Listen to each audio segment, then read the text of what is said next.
Abu Abdullah Hussain bin Ali was born on the 3rd Shaban, 4 January, 626 in Medina. When the news of his birth reached to the Prophet, he came to his daughter's house and took the child in his arms affectionately and named him Hussain. He spent his early life in the lap of the Prophet, who loved him too much. Among the numerous sayings of the Prophet concerning Imam Hussain is the one to this effect that, I owe my being to Hussain, and Hussain owes his being to me. Ibn Majah, 133. It is further related that once, while addressing in the mosque, the Prophet was interrupted all of a sudden by the cry of a boy, whose voice resembled that of Hussain. He asked to a person to inquire whether Hussain was weeping. The Prophet was soon reported that the weeping boy was a student, whose teacher had punished him due to negligence to his lesson. The Prophet sent for the teacher and said, Please do not punish this boy so much that causes him to weep, as his voice resembles that of my child Hussain. Imam Hussain was 6 years old during the demise of the Prophet and his mother. He was married to Sheher Banu, the daughter of Yazdegerd, the last Sassanid king of Iran. During his living in Medina, since the death of his father, Imam Hussain was mostly engaged in the intellectual pursuits with his followers. After the abdication of Hassan, Muawiyah became an absolute ruler of the Islamic State, which he diplomatically acquired on the ground of revenge of Uthman's blood. It must be pointed out that when he became absolute ruler, neither he investigated the assassin of Uthman, nor he did care for this issue. It was mere a pretext to establish the Umayyad rule in Syria. Perhaps the most important event in the history of the development of the Shiite passion was Muawiyah's nomination of his son Yazid to succeed him. He could not act in this direction as long as Hassan lived, and it is significant that immediately after the news of Hassan's death, Muawiyah began actively on the project, which was not so easy. He had to move with great caution and used all devices, diplomacy, gifts, bribes, and finally threat and oppression. Muawiyah died in 60 by 680, and with his death, his son Yazid issued orders to his governor of Medina, Walid bin Utbah, to exact homage from Imam Hussain and Abdullah bin Jubair. Walid bin Utbah summoned them in his palace. Abdullah bin Jubair did not go and fled to Mecca. Imam Hussain went to the palace alone. Walid read to him Yazid's letter and asked for the recognition of the new caliph. Imam Hussain replied committedly that the oath, in order to be valid, must be made in public, and that the governor should arrange a public gathering in the mosque where he would also be present. With this reply, the Imam rose to leave the palace. Walid bin Utbah paid for his lenient attitude towards the Imam and was shortly dismissed from his post. Abdullah bin Jubair, who reached Mecca prior to Imam Hussain and gathered people around him against Yazid. He is reported to have been harboring secret ambitions for the caliphate himself. But as soon as Imam arrived in the city, the influence for Abdullah bin Jubair's candidature melted away. The people abandoned Abdullah bin Jubair and gathered around Imam Hussain. In Kufa, as soon as the people received a word of Muawiyah's death, they held a series of meetings expressing their loyalty for Imam Hussain.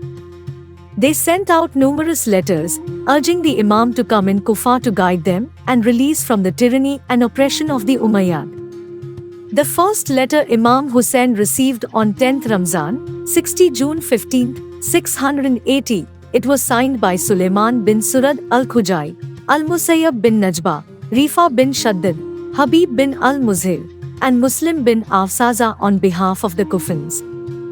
Both Eastern and Western research alike does not lose sight of the fact that Imam Hussain had no political ambition. There is no evidence that he tried, while at Mecca, to enlist active supporters from among the people who gathered around him, or to propagate his cause among the mass of people who congregated in Mecca for the pilgrimage. He never attempted to depute his emissaries to stir up any rebellion in provinces such as Yemen and Iran, which was sympathetic to the house of Ali. Imam Hussain never mustered even a small force against the Umayyad, which was uneasy for him. And above all, had he acted promptly on the invitation of Kufans, while the governorship of the city was in the hands of the weak Nu'man bin Bashir, he might have had a fair chance of success. His speedy arrival would not only have forestalled any effective action on the part of the Umayyad government, but would also have stirred real enthusiasm among the Kufans. In spite of hundreds of letters sent by the Kufans, Imam Hussain did not take a hasty decision, but sent his cousin, Muslim bin Aqil, to Kufa with instructions to ascertain the truth of these representations and report back of his survey. As soon as Muslim bin Aqil arrived in Kufa, there was held in the house of Sulaiman bin Surad a meeting, which for the sake of secrecy, was attended only by the leaders of Kufa. Very soon, Muslim bin Aqil quickly gathered thousands of pledges of support, and the number of people who registered their names and swore allegiance to Muslim bin Aqil in the name of Imam Hussain is variously given as 12,000 and 18,000. Soon the movement became so widespread that Muslim bin Aqil was able to preside over the public meetings from the pulpit in the cathedral mosque of Kufa. Confident of Kufan support, Muslim bin Aqil consequently wrote to Imam Hussain to come to Kufa and assume spiritual leadership of the people. His letter was sent to Imam Hussain by Abiz bin Habib ash-Shakiri. Having been assured of the extent of Kufan enthusiasm, Imam Hussain decided to go to Kufa. As soon as Muslim bin Aqil arrived in Kufa, there was held in the house of Sulaiman bin Surad a meeting, which for the sake of secrecy, was attended only by the leaders of Kufa. Very soon, Muslim bin Aqil quickly gathered thousands of pledges of support, and the number of people who registered their names and swore allegiance to Muslim bin Aqil in the name of Imam Hussain is variously given as 12,000 and 18,000. Soon the movement became so widespread that Muslim bin Aqil was able to preside over the public meetings from the pulpit in the cathedral mosque of Kufa. Confident of Kufan support, Muslim bin Aqil consequently wrote to Imam Hussain to come to Kufa and assume spiritual leadership of the people. His letter was sent to Imam Hussain by Abiz bin Habib ash-Shakiri. Having been assured of the extent of Kufan enthusiasm, Imam Hussain decided to go to Kufa. Receiving word of Muslim bin Aqil's activities in Kufa, Yazid, no longer trusting the mild-tempered Nu'man bin Bashir, and appointed Ibn Ziyad to take charge of Kufa. Ibn Ziyad delivered a terrifying speech in Kufa, declaring death and unprecedented punishment for the sympathizers of Imam Hussain, while making tempting promises for those who would prove their loyalty to Yazid. The Kufans were stricken by awe and fear, completely lost hearts, and ultimately abandoned Muslim bin Aqil. He was captured and beheaded together with Hani bin Urwa, in whose house he had stayed. This attitude of the Kufans once again demonstrated the weakness of their disloyalty in their veins. While Imam Hussain was making preparations for departure from Mecca, things took a reverse turn for him in Kufa. He left Mecca on 8th Zilhajjah, 60 September 10th, 680, the same day Muslim bin Aqil had been killed. While he was heading towards Iraq, Ibn Ziyad made Kufa a scene of terror and horror, and imposed strict martial law. He made a declaration that anyone suspected of supporting Imam Hussain would be hanged without trial, his house would be set on fire, and his property would be confiscated. Ibn Ziyad also blockaded all the roads leading from Mecca to Kufa and gave strict orders forbidding anyone from entering or leaving the territory of Kufa. The Imam knew all these measures, but continued his journey undeterred. Imam Hussain reached Tanim, a few miles from Mecca. He then started and made a junction at a place called Sifa, where according to Tabari, 2-42, he met poet Farazdak and inquired about the conditions in Kufa. Farazdak replied, "Their hearts are with you, but their swords are with your enemies."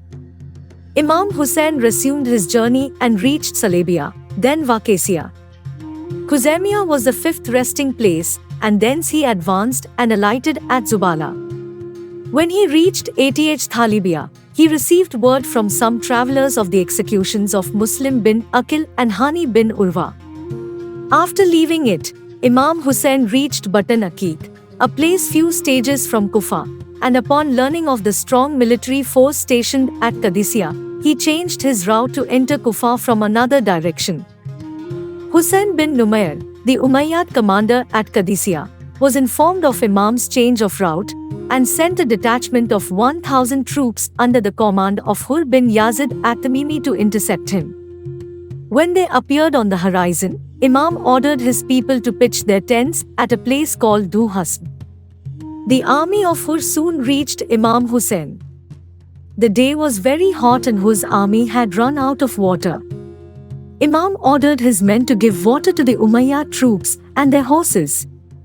Hur had a regard for the Imam, and even when 4 of the leading Kufans, who had managed to escape from the city and joined Imam, Hur did not dare to use force.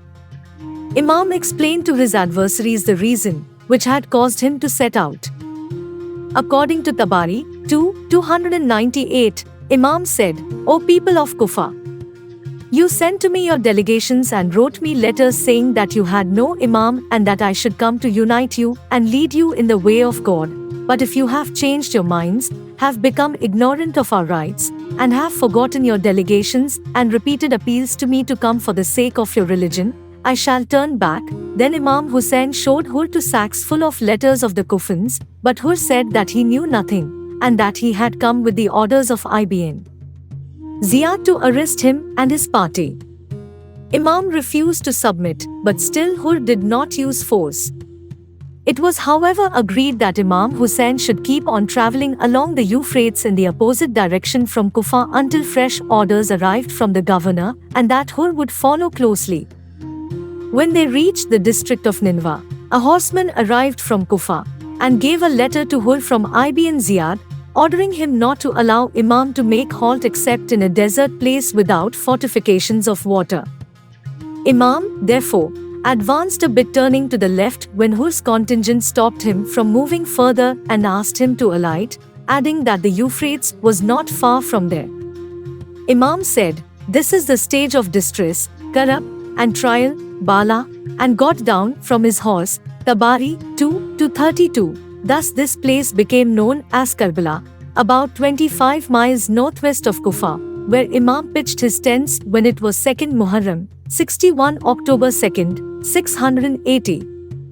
On the 3rd Muharram, the situation deteriorated as Umar bin Sadi arrived with the fresh Umayyad force of 4,000 men and assumed overall command on the field. Ibn Sadi learned that the Imam now intended to return to Medina, but Ibn Ziyad sent orders that all the rebels should render homage to Yazid. On 7th Muharram, an embargo was placed on the water supply to the Imam's camp, and for that Ibn Sadi stationed a force of 500 cavalry on the road to the river. Imam and his party suffered terribly from thirst. A daring sortie led by Abbas, the brother of Imam, however, managed to reach the river, but succeeding in filling only a few water skins. Ibn Sadi was still trying to persuade Ibn Ziyad to find some peaceful solutions to avoid shedding the blood of the grandson of the Prophet, but all in vain.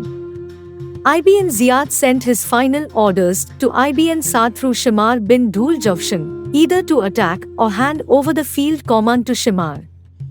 Soon after receiving these orders on the evening of 9th Muharram, Ibn Sadi advanced with his forces towards the Imam's camp, who sent Abbas for a respite of 1 night, which was granted. Imam Hussain assembled his relatives and followers and induced them to abandon the field to his fate.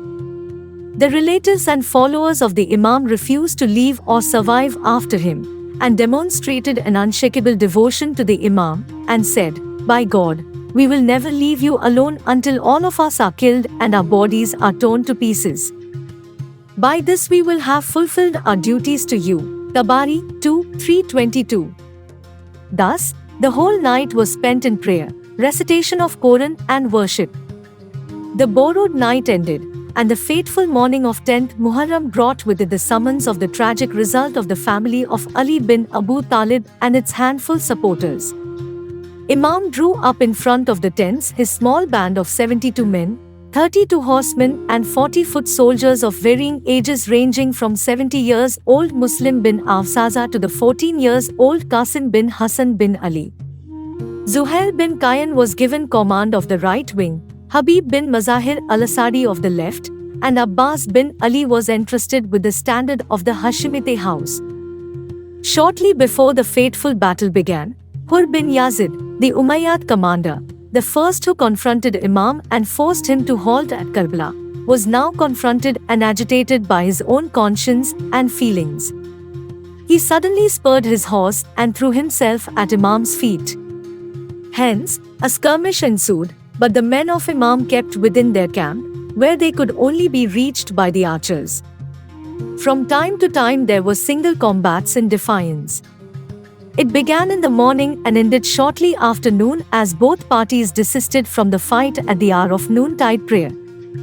It was in the afternoon that the battle became fiercer, and Imam Hussein's handful supporters one after the other fell fighting in front of him.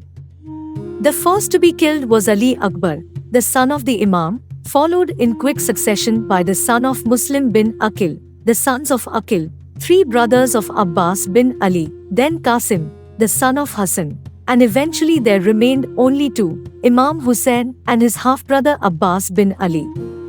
With broken hearts and distressed, both brothers went together and fell upon the enemy. The enraged Abbas penetrated deep into the ranks of his foes, became separated from Imam Hussain, and was killed some distance away. Alone and weary, Imam returned to his tents to console the terrified women and children and bid them farewell for the last time, and to consign spiritual authority of Imamate to his son, Zain al-Abidin. Exhausted and wounded, Imam sat in front of the main tent, sheltering the women and children. Yet nobody dared to attack him, until Shimar ended the delay. He caused Imam to separate from the tent, and several soldiers fell upon him. Sinan bin Anas bin Amr raised his sword to make the final blow on Imam Hussain, and cut off his head. On 12th Muharram October 12th, however, when the Umayyad forces left Karbala, the people of Banu Asad from the nearby village of Ghadiria came down and buried the bodies of Imam Hussain and his companions on the spot where the massacre had taken place. Imam Hussain had concluded 5 marriages, by which he had 4 sons and 2 daughters. His first wife was Sheher Banu, who was the mother of Zain al-Abidin. By Laila, Imam Hussain had 1 son, Ali Akbar, or Ali Asghar. His third wife belonged to the clan of Qajai, who gave birth of a son, Jafar. By Rabab, he had a son, Ali Asghar, or Abdullah Asghar, and a daughter, Sakina. By Isaac, he had 1 daughter, Fatima.